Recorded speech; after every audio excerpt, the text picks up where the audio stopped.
Koinant, good evening, fellow South Africans and citizens of the world. And I received an email this evening from one of our Loving Life family members, Jivan Singh.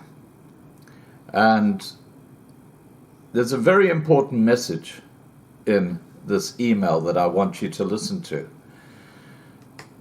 Tragically, Jeevan's wife died because of COVID-19 earlier this year. I'll read you the letter and then just highlight the very, very important aspect that he raises here. He says, "Hi Scott, my name is Jeevan Singh. I subscribe to your channel.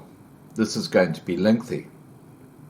On the 13th of January 2021, my wife Veena, who I knew when she was 11 years old, married to her when she turned 21, died of COVID in hospital. When she tested positive for the disease on the 22nd of December 2020, she went into isolation as required to do so for a period of 14 days, as is the case with everyone who tests positive.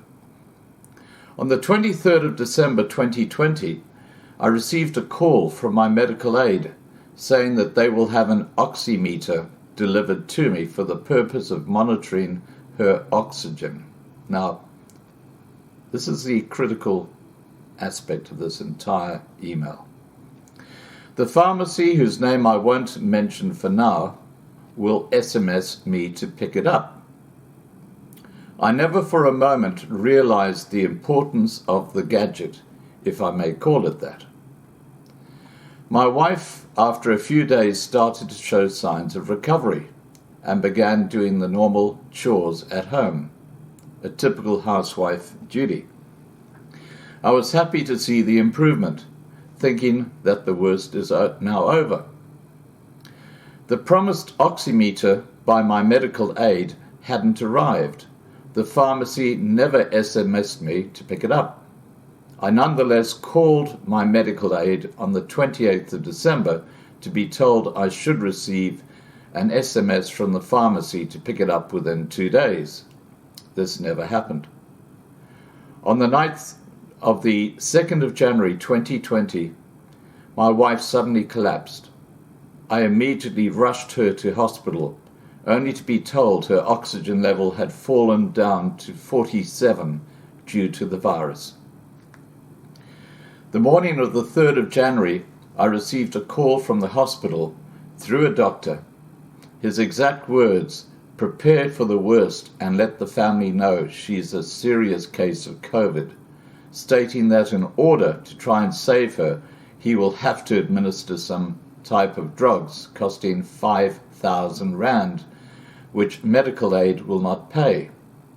I authorized him to proceed with anything to try and save her life.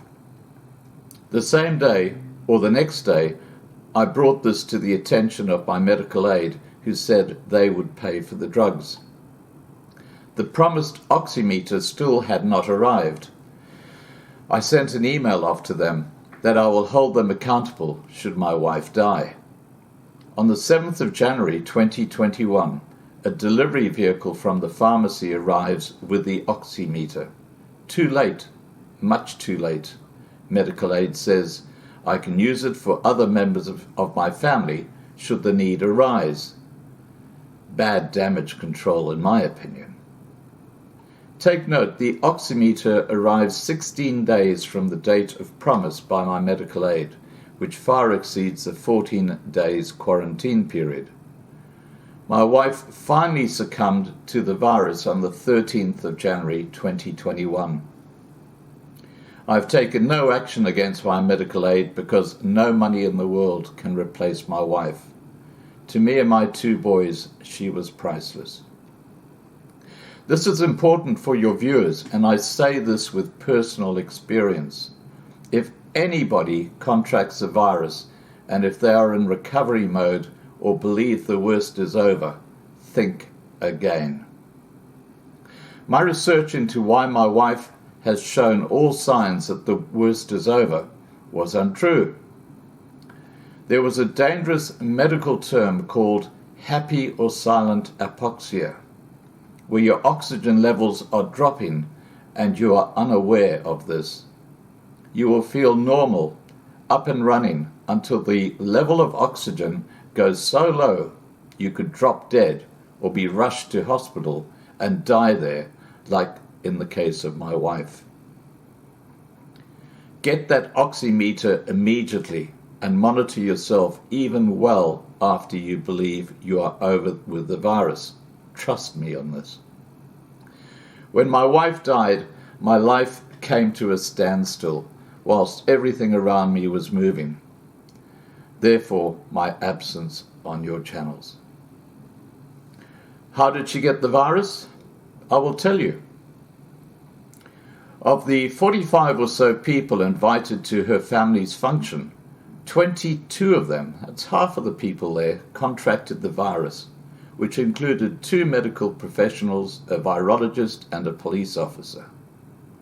Seen dancing amongst the crowd without any masks on, including little kids. I have the videos on hand in my wife's phone. 6 of them were hospitalized, and my wife was unwilling to attend this particular event. Pressurized by her family to ensure we attend, as we did not attend the previous one, the day before leaving up to the wedding the following day. The anger of not attending the previous one came from the father of the child getting married. My wife and I had already decided not to attend any of the functions, including the wedding, but go to the houses and hand them the presents the day after the wedding. That all changed for my wife by a matter of a phone call. By a matter of a phone call. I begged her not to attend, but to no avail. I did not attend. The day before my wife died, I mentioned my wife is fighting for her life in hospital. I have it on WhatsApp. The father of the child who died responds, well, she had a choice. The next day, when my wife dies, he WhatsApped me with crying images. Jeevan, she was like my sister to me. I knew her for 57 years, and crying images again. What a hypocrite. My investigations into the function revealed that there were no COVID-19 protocols in place. The organizers of the function was in violation of the COVID protocol. What hurts is that my wife was an unwilling guest of the 45 who attended. 22 of them contracted the virus, and she had to die. Secondly, due to my medical aid, negligence is not delivering the oximeter timeously, knowing more than I do the importance of it, and delivering it 16 days after it was promised, and it was given in a damaged effort that hurts even more. Then I asked myself, is there a God? But there is, if you're willing to hear me out of this after reading this email. You will be amazed. Meantime, I've attached some photos of my wife, including her death certificate, and then it's signed off Jivan Singh. Jivan, from the Loving Life family, our prayers and our thoughts go out to you, and be strong. And yeah, please email me with that additional information about what happened and what transpired. Please remember to register on Loving Life on YouTube. Please remember to register on lovinglifetv.com, our new platform.